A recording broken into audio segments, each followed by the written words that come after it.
بسم الله الرحمن الرحيم. السلام عليكم ورحمة الله وبركاته. أعوذ بالله من الشيطان الرجيم. بسم الله الرحمن الرحيم.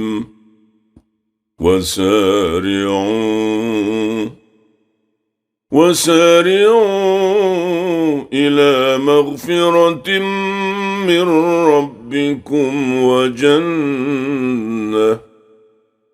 وجنة عرضها السماوات والأرض أعدت للمتقين. صدق الله العظيم. Dan bersegeralah kamu kepada ampunan Tuhanmu dan surganya yang luasnya sama dengan luas langit dan bumi, disediakan untuk orang-orang yang bertakwa. Surah Ali Imran ayat 133. Saudara-saudaraku seiman di mana saja Anda berada pada saat ini, dari jauh saya doakan semoga Anda semua dalam keadaan sehat walafiat. Ada lagi satu dosa. Dosa besar tetapi dianggap biasa. Biasa karena hampir semua orang melakukannya. Di mana-mana. Bukan saja orang-orang biasa seperti kita, kadang-kadang orang-orang alim, ustadz-ustadz, tuk guru. Bukan saja dosa yang biasa dilakukan oleh rakyat jelata, kadang-kadang apalagi pemimpin, Masya Allah, dosa ini dosa besar. Tapi dianggap biasa, sebab semua orang, hampir semualah kita katakan, semua. Dan sukar sekali untuk kita terlepas dari dosa ini. Siapa tahu dosa apa itu? Dosa itu ialah dosa ghibah. Dalam sebuah hadis yang bersumber dari Abu Hurairah dan diriwayatkan oleh Imam Muslim, Rasulullah Sallallahu Alaihi Wasallam bertanya kepada para sahabat-sahabat semuanya, "Atadruna mal ghibah?" Tahukah kamu apa itu ghibah? Para sahabat menjawab, "Allahu wa rasuluhu a'lam." Hanya Allah dan Rasulnya saja yang tahu apa itu ghibah. Rasulullah kemudian melanjutkan sabdanya, ghibah itu ialah zikruka akhaka bima yakrah. Kamu menyebutkan keburukan saudaramu apa yang dia tidak suka kalau mendengarnya. Menyebut segala cacat, aib, keburukan tentang agamanya, tentang dunianya, tentang harta bendanya, tentang rupa parasnya, anak-anaknya, keturunannya. Apa saja yang kamu sebut tentang keburukan saudaramu. Hal yang kalau dia mendengar tentulah siapa orang yang suka kalau keburukannya disebut-sebut orang ya. Dan itulah ghibah. Para sahabat bertanya, "Ya Rasulullah, afara'aita in kana fi akhi ma aqul?"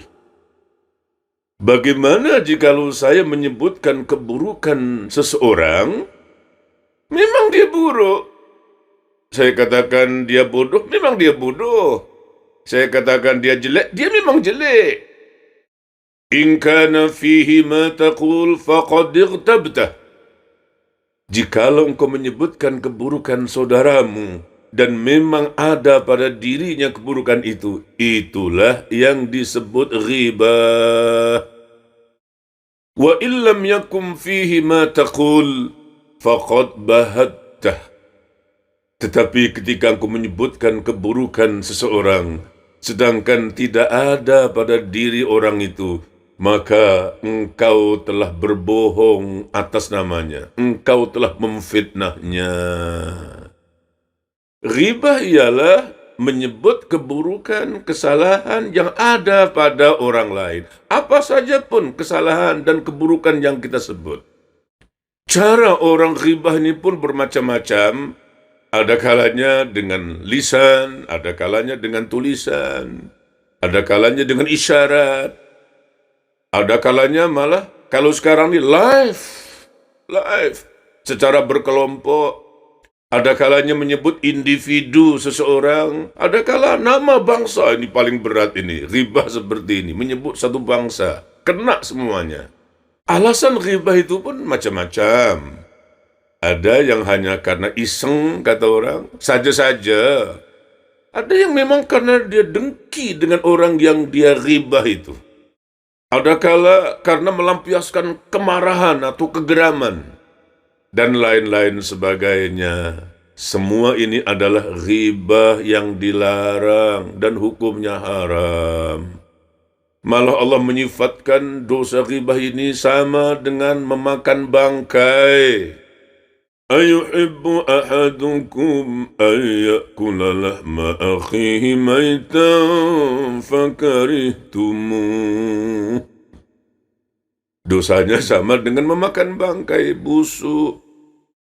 Apapun alasannya, walaupun nanti ada juga ghibah-ghibah yang dibolehkan, tapi usahakan kita jauhi betul dosa ghibah ini. Karena dosa ghibah adalah dosa besar, menyangkut hak sesama saudara. Kasihan. Orang yang suka ghibah, yang suka memburuk-buruk mencari salah orang, lalu menyebarkannya kepada orang lain. Kasihan. Habis semua amal kebaikannya nanti. Takut-takut tidak tersisa, tidak berbaki nanti. Kita berbuat amal, penat, capek untuk orang lain. Untuk orang-orang yang kita ghibahi. Cara mengobati kebiasaan buruk di tengah masyarakat kita mulai dari diri kita sendiri dulu ya. Kita jangan ikut, jangan larut dengan kebiasaan buruk mereka. Ghibah ini kebiasaan buruk, dosa besar. Mengobatinya ialah dengan banyakkan zikir. Mengobatinya ialah sibukkan mencari aib sendiri. Beruntung berbahagialah orang yang setiap harinya ia sibuk mencari aib sendiri, hingga tidak ada waktu, tidak punya masa untuk mencari aib orang lain. Dan celaka itu orang yang setiap harinya hanya sibuk mencari salah orang, cari aib orang, sampai dia lupa dan tak punya masa untuk mencari aib sendiri. Apa untungnya dengan mengaibkan orang, dengan mengghibah?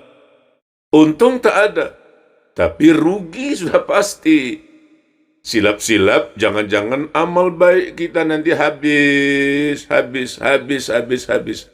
habis diambil oleh orang-orang yang kita ghibahi itu. Mudah-mudahan ada manfaatnya. Assalamualaikum warahmatullahi wabarakatuh.